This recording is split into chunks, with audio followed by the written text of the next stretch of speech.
What's up, everyone? Back for another beer review, and today marks the beginning of the second annual 10 Days of Pumpkin here on the channel. And for day one, the beer I'm reviewing comes from the Shipyard Brewing Company, and they are out of Portland, Maine, and this is their Pumpkinhead Ale.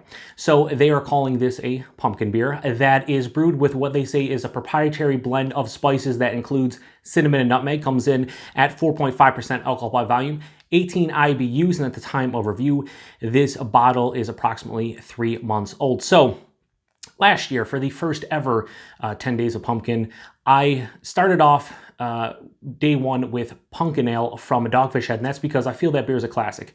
One of my favorite pumpkin beers. I just love that it has a brown ale base. They're using brown sugar. It's just a really well-made pumpkin beer. So I thought for the second annual 10 Days of Pumpkin, I would flip the script for day one and I would review a pumpkin beer that I don't have a great history with. Now, quick story time, I got into craft beer about 10 years ago, late 2009, early 2010, but I didn't try a pumpkin beer until late 2011.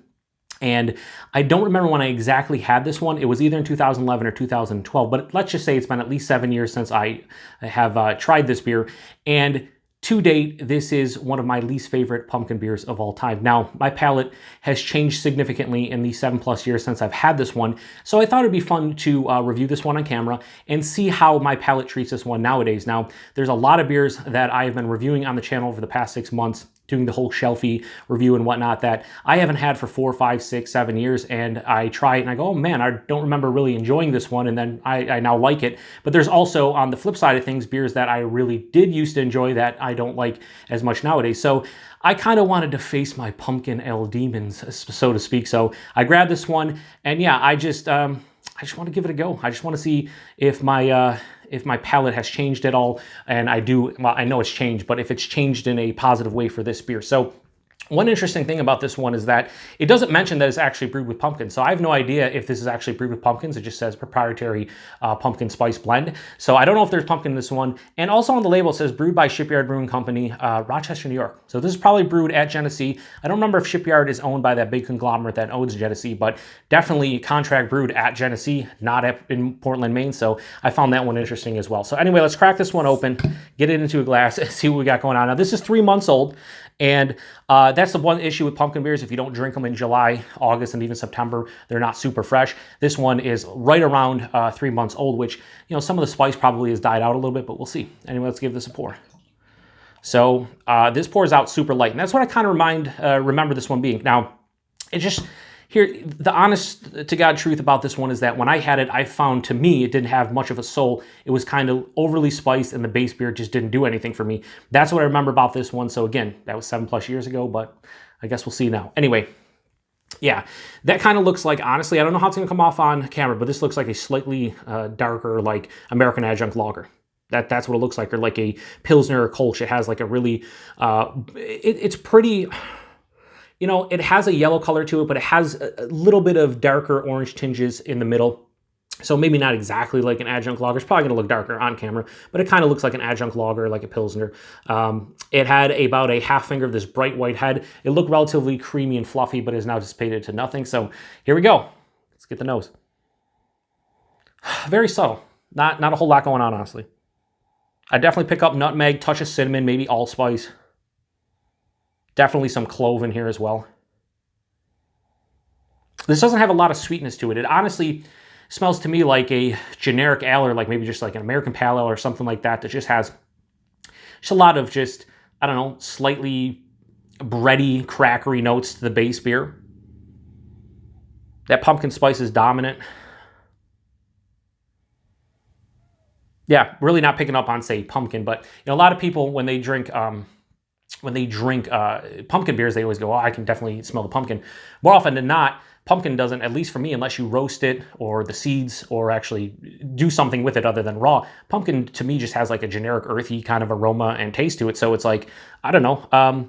I don't really usually smell pumpkin. It's usually the spices associated with like a pumpkin pie. And I'm getting that, but this is very subtle. Again, 4.5%. I think this is the lowest ABV beer during the 10 Days Pumpkin I will drink. So yeah, anyway, it smells okay. Doesn't smell gross, let's just say that. Just doesn't smell all that great. Anyway, let's get into it. Cheers, everybody. Here we go.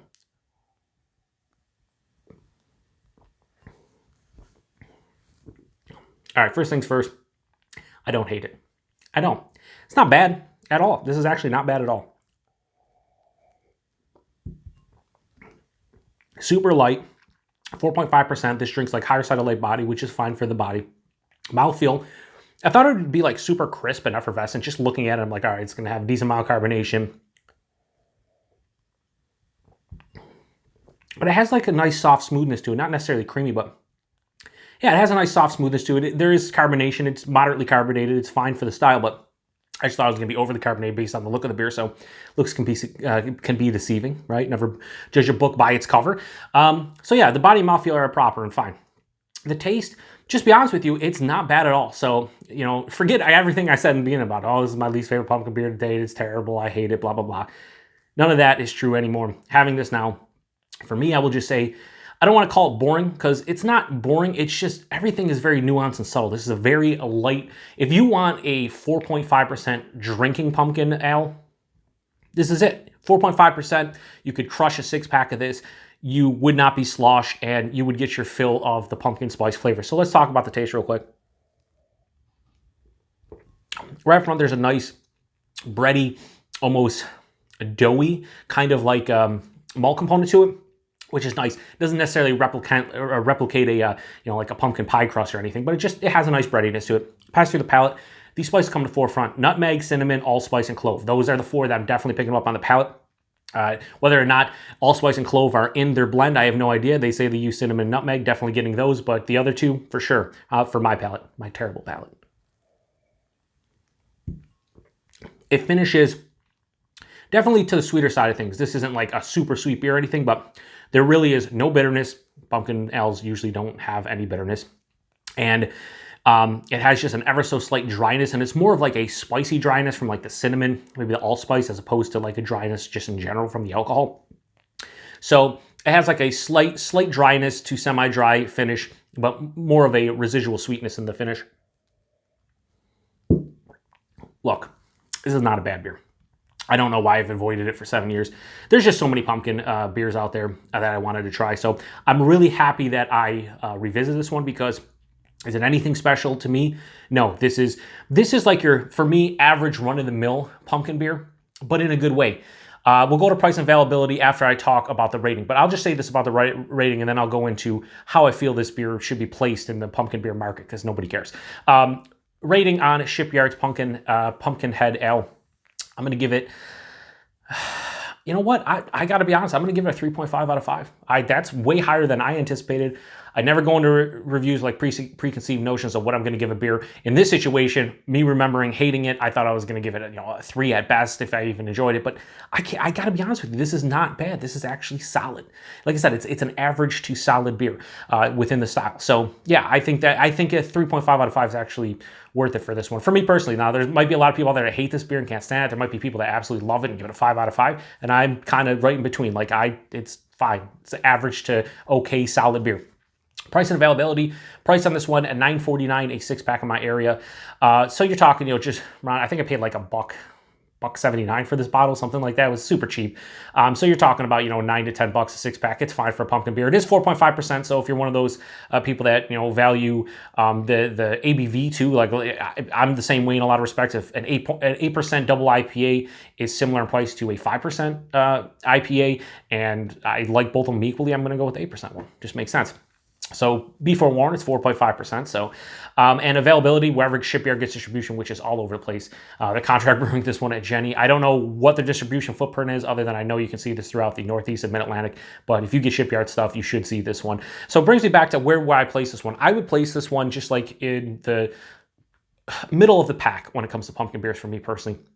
I think it's more of a drinking pumpkin beer. There's so many pumpkin beers out there that are delicious for me, but at the same time, I'd only want a single bottle of them. There's too much with too much spice or too much sweetness or just too much pumpkin pie characteristics. With this one, I think you get a subtle spiciness to it. The base beer doesn't weigh down my palate. So I think this is a very appropriate drinking pumpkin beer where you could pick up a 6-pack, enjoy it on a fall Sunday, and by the end of that 6-pack, you'll be feeling pretty good, but you won't be hammered, and I don't think your palate will be fatigued from the characters in this beer. So that was Shipyard's Pumpkinhead Ale. I give it a 3.5 out of 5, a surprising 3.5 out of 5. I think it's pretty solid. If you've had this one before, let me know what you think about it. I know a lot of people have had it, and I'm glad I revisited. This is why I revisit so many beers nowadays that I haven't had 5+ years ago, because my palate is in a way different place it was 5 years ago, even 2 or 3 years ago. So reviewing and retrying these beers is a lot of fun. So yeah, you can't even tell there's any alcohol at 4.5. It just drinks like a regular generic beer. So yeah, I enjoy it. Anyway, appreciate everybody stopping by for another beer review. Thanks again stopping by for another, well, I should say the first day one. We'll go day one of the second annual 10 Days of Pumpkin. Come back tomorrow where I'll be reviewing Southern Tier Brewing Company's Warlock, which should be a lot of fun. So take it easy to the next one. Cheers.